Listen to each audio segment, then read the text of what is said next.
Third presenter is Alikhan Salehi from University of North Carolina at Asheville, and his paper is called Inside the Hyphen, Blurring the Lines of Ethnic and Racial Identity Through the Lens of Multi-Ethnic Racial Students at UNC Asheville.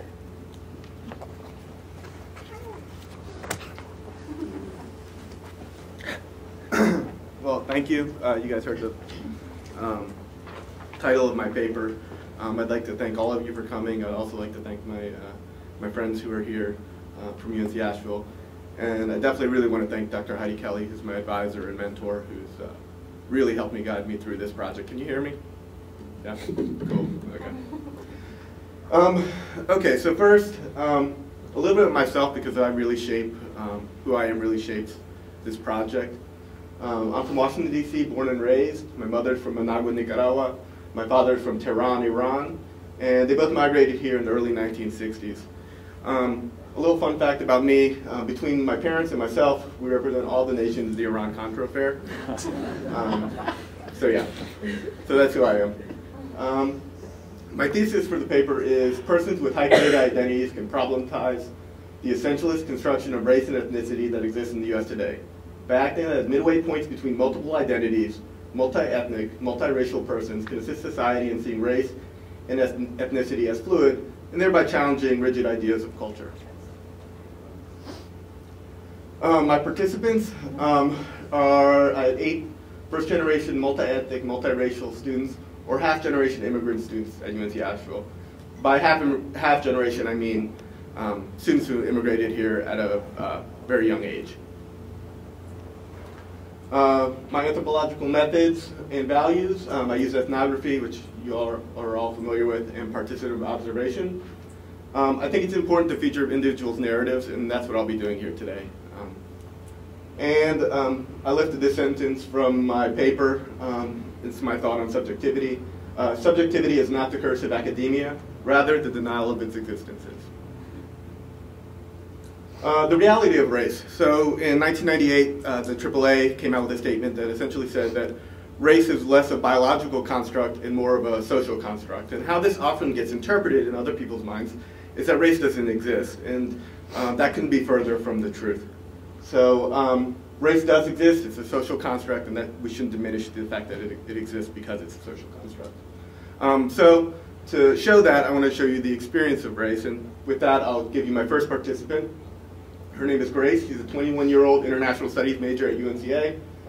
I met her through Club Asia, which is Asian Students in Asheville. It's a Asian advocacy group on campus, student advocacy group. Her father is from the Philippines. Her mother is of mixed European ancestry, but primarily identifies as Italian-American. Grace was born and raised in Asheville, North Carolina with her mother. She didn't meet her father for the first time until she was 18 years old. So it's really important to keep that in mind, that she really had no Asian cultural influence, no Filipino cultural influence until a couple of years ago. So with that, I'll show you a video of my interview with Grace, and think of this in terms of the experience of race. The first really moment that I noticed, well, racism, noticed that I was different and all that stuff, was actually around 9/11, because, well, it's kind of it's actually a really sad story. We were in the Ingalls in Oteen, and we were just, me and my mom were shopping, and my mom is, Italian, Irish, German, Hungarian, all that stuff, predominantly Caucasian looking, and then there's me, little brown-haired, brown-eyed Grace, and we're in the Ingalls and we're just shopping, and they mistook me for an Iraqi, and just, oh gosh, Afghanistan pigs, and they started throwing eggs at us. And it was awful, because I remember we were in the dairy section. Mom was like, I don't know which, milk to get. Should I get this kind or this kind, Grace? What do you think? And I'm like, next thing I know, there's an egg flying at my head. But the worst part about it was, is just the names that they called us. And, they assumed that my mom had either slept with, like, an Iraqi guy or Afghanistan guy or some, just something. And they were just like, sand nigger, get out of our country. And it was just awful, because I was really, really young in 2001, I'm 20 now, it's 2008, and it just, I don't know, it really made me painfully aware of my skin. And so it sounds silly, but like, you know, I'd be in the shower and just be scrubbing my skin because I'm like, okay, it's like dirty, it's too tan, it's too, you know, why can't I be lighter? And I wouldn't go out in the sun.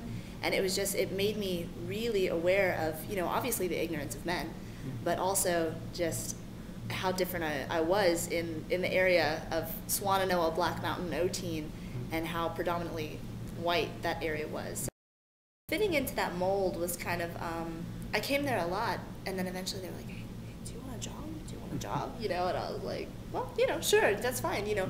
And I anytime I would walk in, it's just kind of like, oh, hello, you know, I'd kind of thicken my accent a little bit. You know, it's humoring the people, but it's also bringing in business.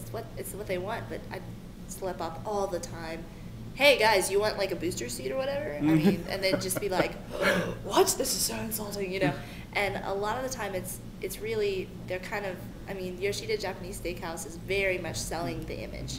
Sell, you know, and they, especially in this area, are not happy if you're a server and you come up with blonde hair. You know, hey guys, da-da-da. Like, I mean, there's one girl, Tiffany, that was so much better, a much better server, knew the menu inside and out. She'd go up to the table and they'd be like, can we have her?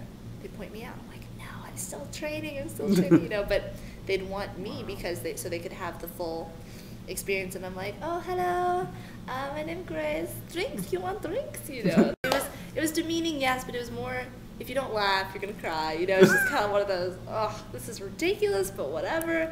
So, I mean, that happens all the time. Yeah. So if you don't laugh, you're gonna cry. So I think humor is really important in all of this too.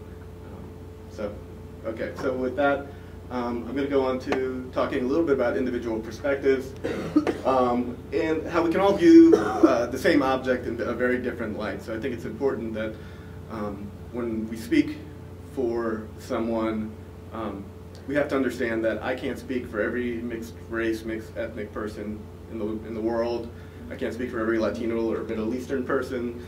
So I think it's important to kind of demonstrate that and why it's important. So with that, I'm going to introduce my next participant. Her name's Gabi. She's a 20-year-old political science major at UNCA. I met Gabi in OLA in fall 2007. OLA is a student advocacy group which stands for Hermanos Orgullosos de las Américas, Proud Sisters and Brothers in the Americas. She was born in Michoacan, Mexico, and she moved to Hickory, North Carolina at the age of 9. And I'm going to read part of my ethnography for you. This part of my ethnography is titled Mexican Thanksgiving.